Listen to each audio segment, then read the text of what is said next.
What's your name? My name's Keith Thomas Cocklin. Where were you born?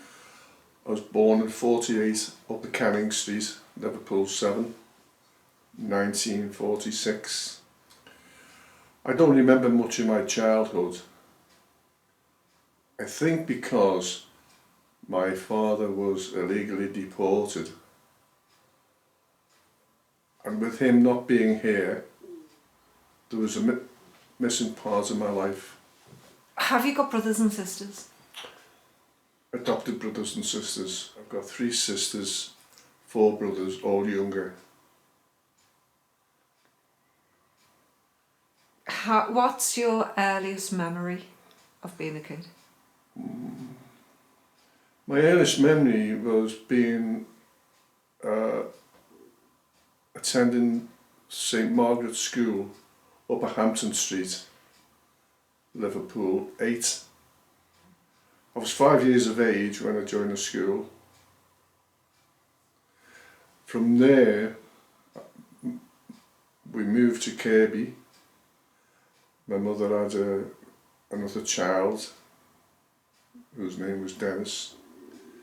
I was 5 years older than him. And we lived in Kirby for a number of years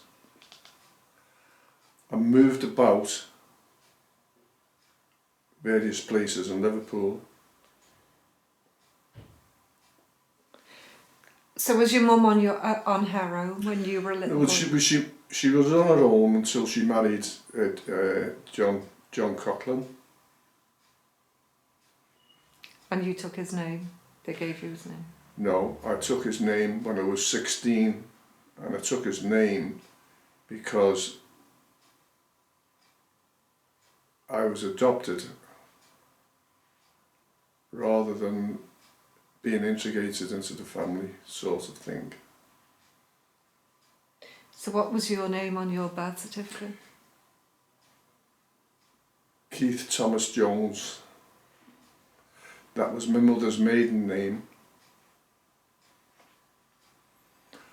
I wasn't aware at the time what my real name was until I was 16. Is your father's name on the birth certificate?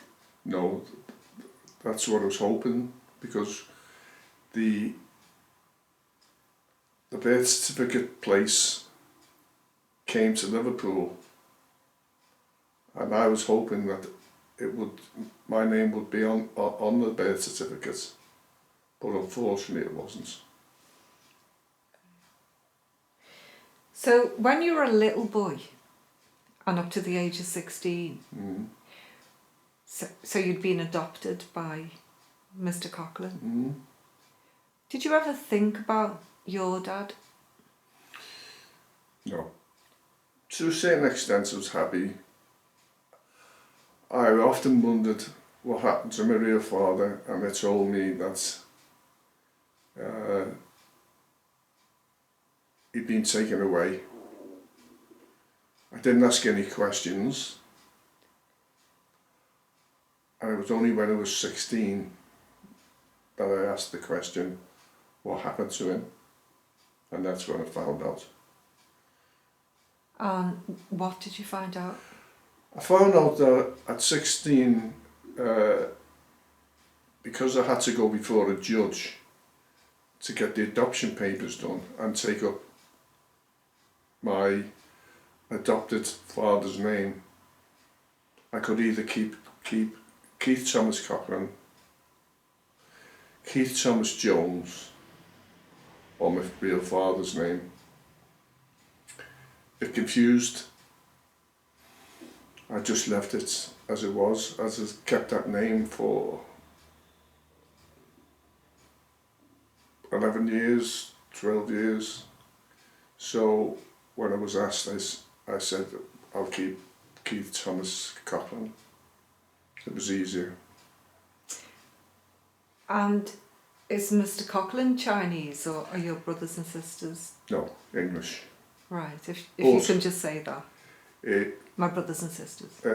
My brothers and sisters and my adoptive father were English, But my adopted father's brothers were Chinese. I didn't feel any different from my other brothers and sisters in regarding their relationship to my stepfather, to my adopted father. That's really nice, isn't it? Okay. So at 16, did you start to wonder what happened to your real father? It passed my mind, and I hoped that I would one day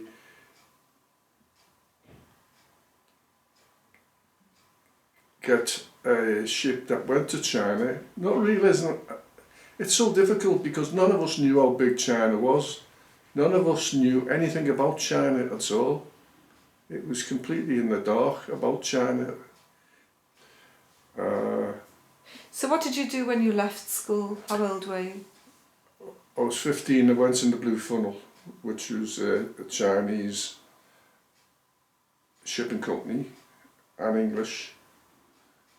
What did you do on board the ship? I was a trainee chef. And did you mix with the Chinese seamen? When was this? When I was with the Blue Funnel? Yeah. Yeah, I was always in the Chinese seamen's quarters asking questions. Unfortunately, there was very few people who knew anything about. They knew certain people that I knew. So just going back a little bit, when you were 16, what did your mum say to you that he'd just been taken away? Were there other kids like you whose fathers had been taken away? I've said nothing because I never asked nothing. It was just, I was a young boy that didn't ask questions. I don't know why, I just didn't. I wish I'd have. I only started really asking questions in the year 2000 when I was trying to trace the Chinese seamen. Why did you start tracing the Chinese seamen? Did you suddenly think, when you heard about the deportation, my father might have been deported? Or did you suspect that? No, I didn't. I wasn't aware. I'd heard stories, and I wondered about it, and I was a bit puzzled because when I was down in the Albert Dock, the books that refer to the Blue Funnel shipping company didn't refer to any Chinese. So that's when I got interested. I traced everything and couldn't find nothing, and then I thought, what do I do? Because nobody seemed to know anything.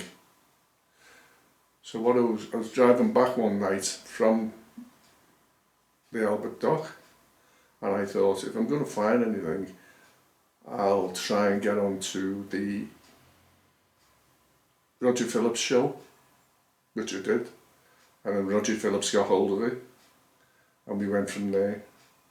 And that's when I found out.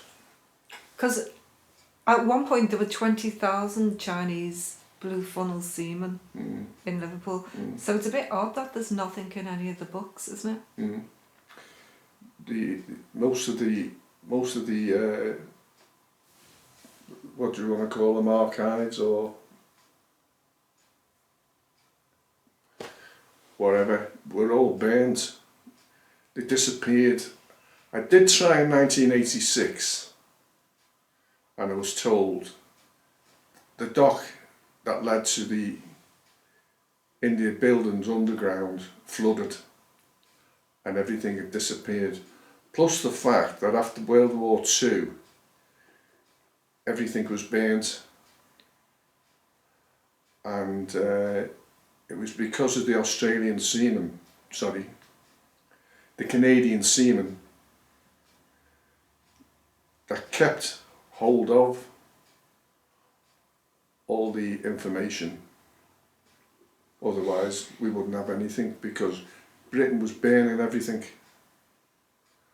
and the Canadians said you can't do that, and the Canadians took it over, and it's all in Canada now.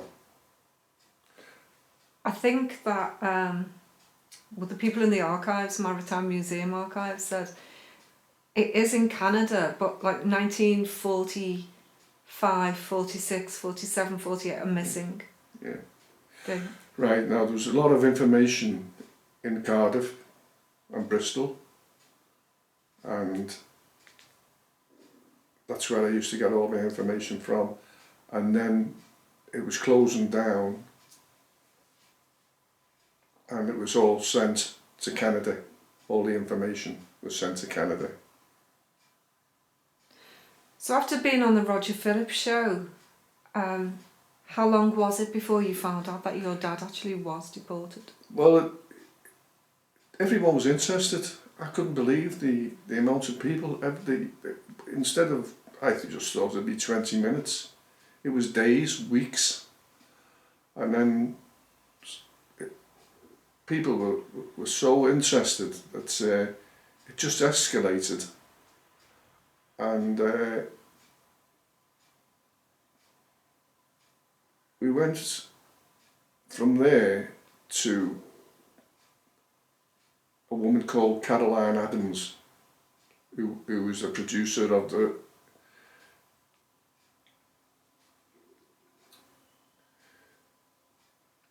Roger Phillips show. She was the producer of the Roger Phillips show, and she came to me and said, would you be interested in doing this show or this documentary with a friend of her husband? But there was no hiding anything. If there was something there, it had to come out, all the truth. There was no hiding anything. So I said yeah. So then it started from there. Caroline Adams brought in the people who'd done documentaries for the BBC, and that's where it started from then. Mr. Wu, Shinzei Wu, Yeah. did he help you at all?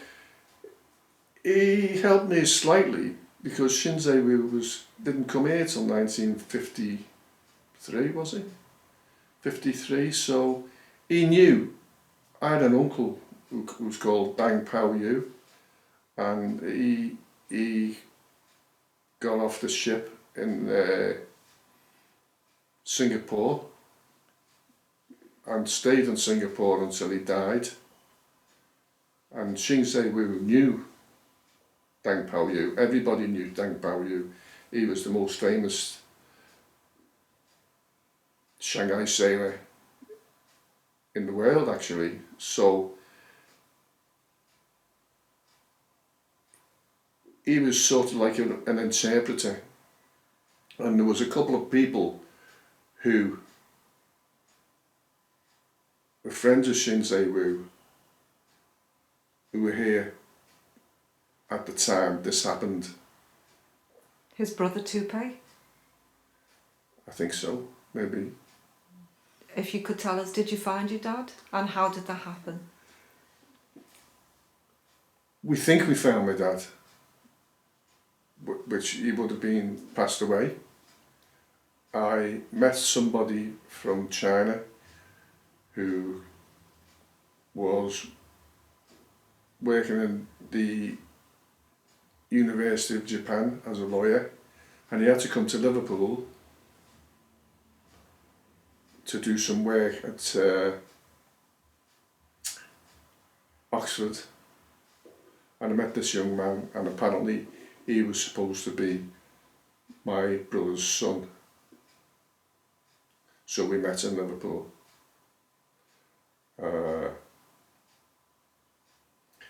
The only thing is we didn't have enough time. We only had 2 hours, so I never got anything that I should have, such as DNA. I don't know if DNA was out then in 2000, but I never really got anything at all, because we just talked, and the next thing, it was 2 hours, he was gone. So did your father go on to have children in China? Yeah, yeah. Okay, if you could tell us a little bit about Well, I've that. got two sisters. As far as I know, if it's true, I've got two sisters and a brother in China who, as far as I know, is still alive. What would you like to happen? Would you like an apology of the government? Would an apology make any difference to you personally?